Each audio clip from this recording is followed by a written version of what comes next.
Voilà, je donne la parole à Xavier. Merci. Merci Emmanuel.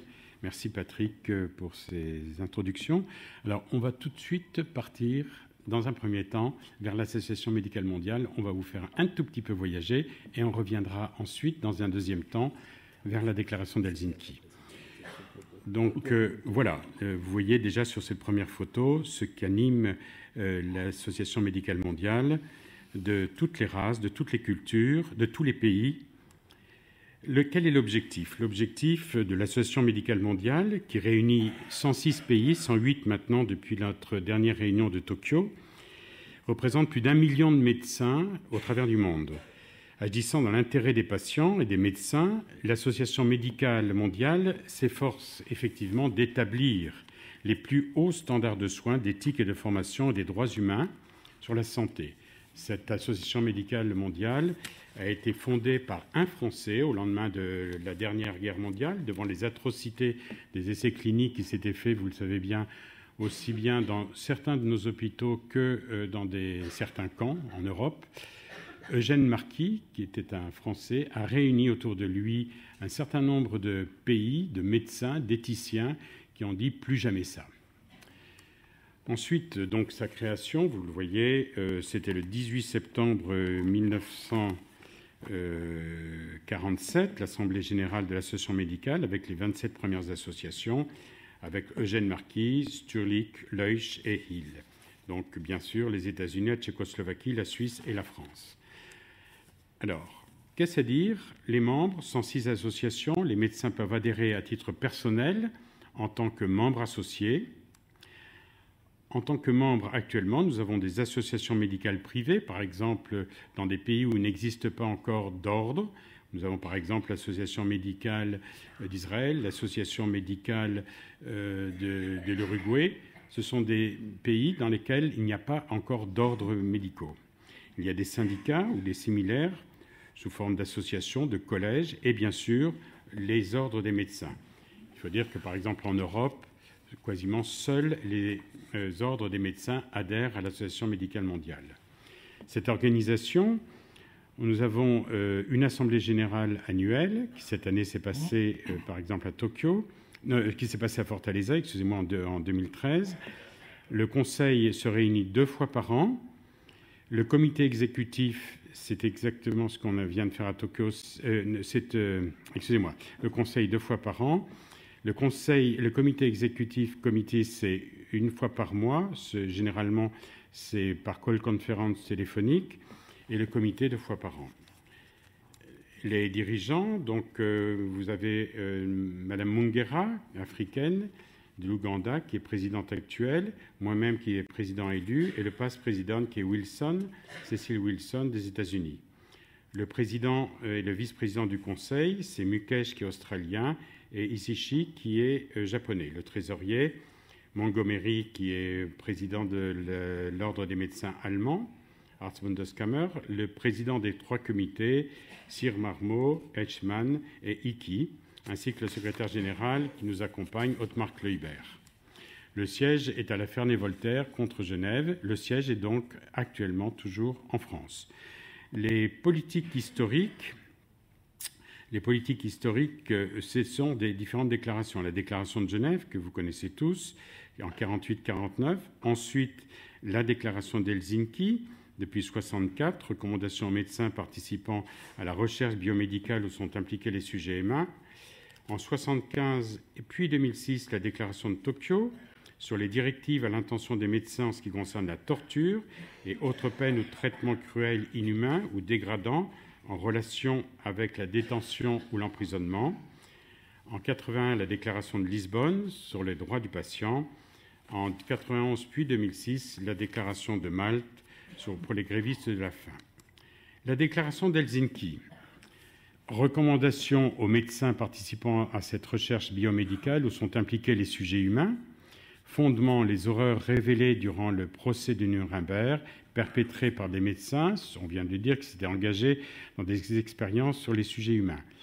Adresser donc des recommandations à tous les médecins du monde pour guider leur exercice médical et leur recherche au plus haut niveau d'éthique. La première proposition a été transmise au comité d'éthique médicale en 1953 et adoptée en 1964. Il y a eu 6 versions de 1964 à 2013 et 2 notes explicatives en 1975, 83, 89, 96, 2000, à laquelle Michel de Tilleux, ici présent, ancien conseiller national, a participé activement, 2008, et puis 2013, que nous venons de voter à Fortaleza.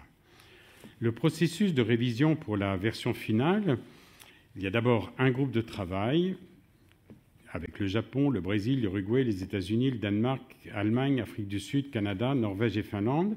Participation des 106 membres de l'AMM qui sont tous consultés.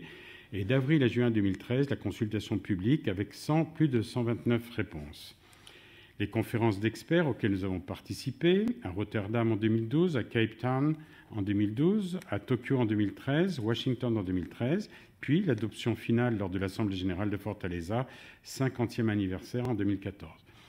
C'est une énumération qui vous paraît sans doute fastidieuse. Par derrière tout ça, qu'est-ce que ça veut dire? En fait, c'est très compliqué de faire travailler 106 pays ensemble dans des différences de langage, différences de langue et différences de culture. L'impact de la déclaration d'Helsinki sur l'expérimentation humaine et les essais cliniques. La déclaration d'Helsinki a servi de rampe de lancement pour la création de comités d'éthique dans différents pays. Certes, en Europe, nous les avons depuis un certain temps. D'autres pays, dont la majorité, n'ont pas encore de comité d'éthique. En particulier, je pense à l'Amérique du Sud, en Indonésie et en Afrique. Et la déclaration d'Helsinki rénovée est pour eux l'occasion de reformaliser cette demande de comité d'éthique. Elle est recommandée par l'Organisation mondiale de la santé, sert de référence pour de nombreux laboratoires internationaux, sociétés médicales, comités des ministres et du Conseil européen. Elle est référencée dans le règlement de l'Union européenne, en particulier la dernière réglementation sur les essais directifs sur les essais cliniques en 2014, qui vient d'être votée par le Parlement européen, s'inspire en introduction directement de la déclaration d'Helsinki. Donc je vous dis merci pour cette attention, c'était fastidieux. Que vive bien sûr l'Association médicale mondiale. Un tout petit mot, simplement, pour vous dire qu'effectivement, assurer cette universalité de l'éthique, de la recherche des êtres humains, la protection des personnes, éviter les atroces dérives connues durant les derniers conflits mondiaux. Je vais vous citer une toute petite anecdote. J'ai vécu pendant 22 ans sur la frontière allemande. On ne parlait que l'allemand. Il y avait des Polonais, des Italiens, des Russes qui travaillaient dans les houillères de Bassin-Lorraine, dans les mines de charbon. Et mes premiers stages se sont faits dans un hôpital qui était l'hôpital de Freimann-Merlebach, où les anciens infirmiers m'ont raconté effectivement ces atrocités. On laissait par exemple des adolescents en essai clinique, les ventres ouverts pour savoir ce qui se passait. Des membres qui avaient été arrachés durant les combats, on ne les suturait pas pour voir ce qui se passait. Autant d'atrocités, effectivement, que grâce à l'Association médicale mondiale, grâce à la déclaration d'Helsinki, je l'espère, nous ne verrons plus jamais. Ensuite, qu'en est-il? Le texte est très dense. Pour ceux qui l'ont lu, il y a actuellement 12 sous-titres, 37 paragraphes, mais on l'a voulu, on l'a répété encore à Cape Town, on veut absolument que la lecture de ce texte n'excède pas 15 minutes.